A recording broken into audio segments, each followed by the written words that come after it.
to Brian Reads Comics for the month of October 2022. I'm your host, Brian Hines. Now we've got a few comments to get to, but before we get started, please like this video, subscribe to my channel, and check the box for notifications. That way you'll always know when a new video comes up, and believe me, they're few and far between, but they are there. First up is Deadly Class number 56, and this is the finale to Rick Remender and Wes Craig's Deadly Class series. Now, I got into this book because of the short-lived Sci-Fi Channel TV series. I read the first two trade paperbacks and was hooked. The book is a flashback to the 80s, full of pop culture dissection and ultraviolence, as we follow Marcus, an orphan thought to be responsible for burning his orphanage down, as he's recruited into an international school for assassins. This final arc of the book follows Marcus years later and shows the eventual fate of his classmates as he slowly becomes a successful writer. Basically, at this point, Rick is using Marcus as a commentary on his own life as a professional writer and all the things that have driven him nuts, like having a poorly attended book signing to having a channel pick up your first comic book adaptation show, but it not really being a good fit for that channel's premise. As soon as they announced that this was the final arc of the book, I expected this last issue to be a bloodbath as the evil students have been moving against Marcus and the remaining good students. Given the last issue featured a very shocking death, and I won't spoil it, but think if the second to last issue of Archie featured the death of Betty or Veronica. I was convinced Marcus's partner would die. I was even convinced Marcus might die. Instead, the bad guys are defeated relatively easy in the opening of the book. I didn't like the motivation. It seemed to get them before they get us, with no mention of all their dead friends that the bad guys killed along the way. That said, the rest of the book is Remender via Marcus, explaining that, yes, he did have a super violent end in mind, but maybe given how dark the real world has gotten lately, it's okay to have a happy ending. Which is not the ending I expected for this book, but perhaps it's the ending we needed. We then get a flashback to the original cast of students and finally get an explanation for why Marcus's worldview is so dark. He's simply looking for the good out there, he just rarely finds it. If you haven't read Deadly Class, I say check it out. Wes Craig's very stylized art might not be your cup of tea, but I think it works for this book. The writing throughout the book isn't 100% great 100% of the time, but Remender, who did some amazing work at Marvel, maybe you remember my Uncanny X-Force review, is one of my favorite writers, and I think Deadly Class will stand the test of time as his masterpiece. If you're looking for an action-packed, non-superhero comic, you could do a lot worse than one set in an evil Hogwarts where children are taught to kill. Next up is the new Champion of SHAZAM, number 2.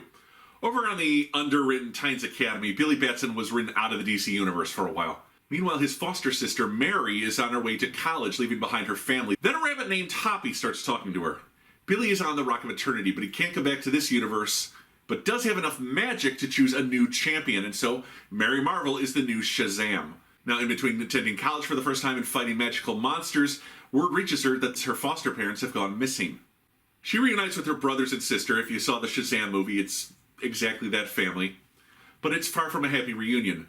Naturally, they're all worried about the missing Batsons, but they're also dealing with anger, denial, and guilt, having not been able to save them since they don't currently have superpowers. Meanwhile, giant crocodiles rampaging through downtown, and I'm not sure offhand what downtown that is, Fawcett City, I guess.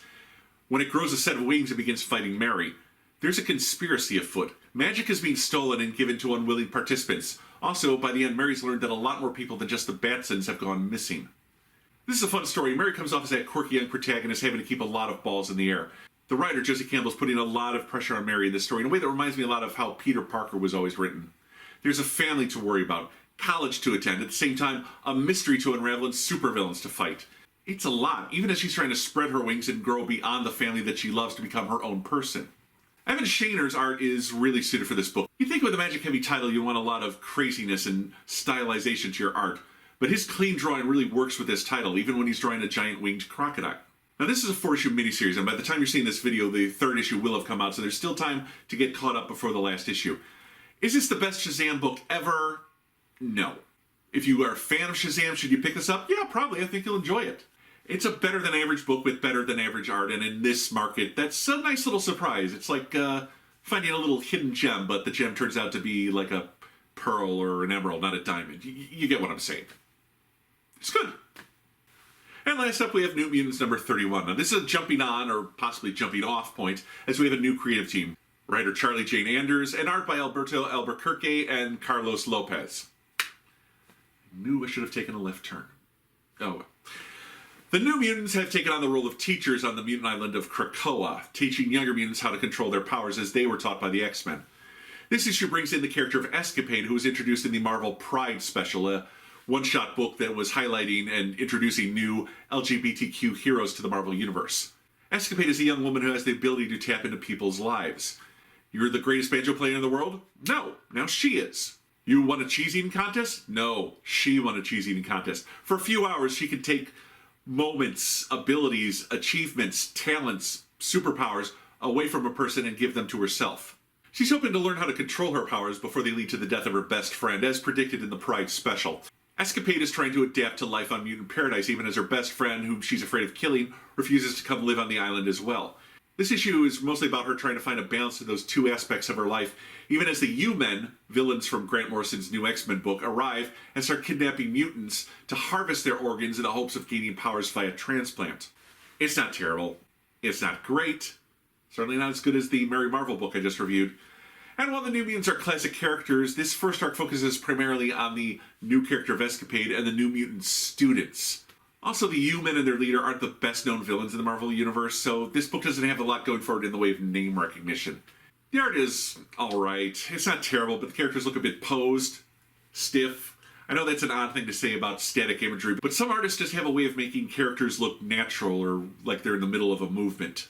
I'll keep reading New Mutants for now and give the new creative team a chance to win me over, but they really need to up their game. This book is called New Mutants, not the newer mutants being trained by the original New Mutants. Let's bring in the classic characters and get a story going with them.